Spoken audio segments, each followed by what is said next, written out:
과거의 과학은 지금과는 다르게 수학적 해석이 부족했습니다. 단지 자신의 가설을 세우고 그를 바탕으로 생각을 펼쳐나가는 것이 전부였습니다. 그렇기에 많은 학자들이 과학자의 역할을 병행할 수 있었습니다. 하지만 이는 단 한 명의 진정한 과학자에 의해 부서지고 새로운 과학의 시대가 시작되었습니다.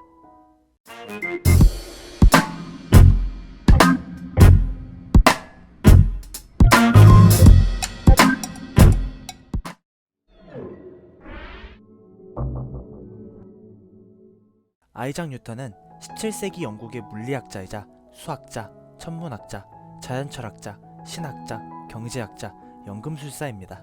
무슨 말이냐고 할 수 있겠지만 실제로 이 모든 분야에서 많은 업적을 남겼습니다. 무엇보다도 그는 과학계에 아주 큰 혁명을 가져왔습니다.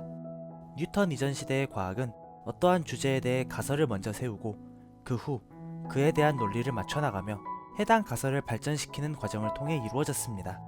예시로 아리스토텔레스가 완성시킨 사원소설은 물질의 근원을 설명하기 위해 온 우주의 구성 물질이 물, 불, 공기, 흙으로 이루어져 있다는 가설을 바탕으로 세워졌습니다.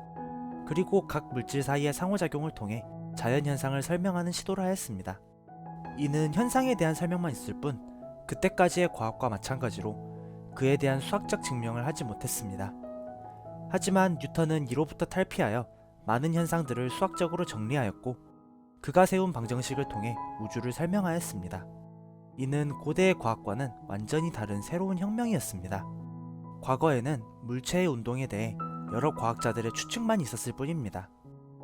하지만 뉴턴은 이에 대해 여러 차례 실험을 통해 물체의 운동에 일정한 공통점이 있음을 파악하였고 그를 수학적으로 해석해낸 데에 성공하여 우리에게 잘 알려진 세 가지 뉴턴 법칙을 만들어냅니다.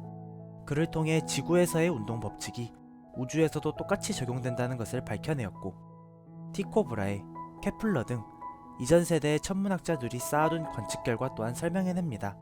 뿐만 아니라 무게에 따른 낙하속도, 진자 운동에 대해 설명한 갈릴레오의 사고 실험 또한 그의 생각이 옳았음을 이 법칙을 통해 증명해냅니다. 말 그대로 지금까지의 물체 운동에 대한 모든 가설들을 세 가지 법칙을 통해 만들어낸 방정식 단 한 줄만으로 입증해낸 것입니다.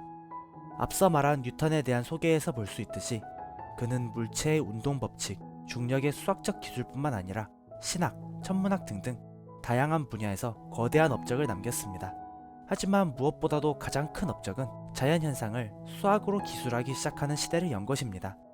뉴턴 이후로 인류는 입증 없는 과학이 아닌 수학적 입증을 통해 세상을 분석하기 시작했습니다. 이는 현재까지도 이어져 모든 과학의 근간이 되고 있습니다. 그가 적어낸 자연철학의 수학적 원리라는 책을 통해 인류의 과학은 거대한 혁명을 맞이하게 되었습니다.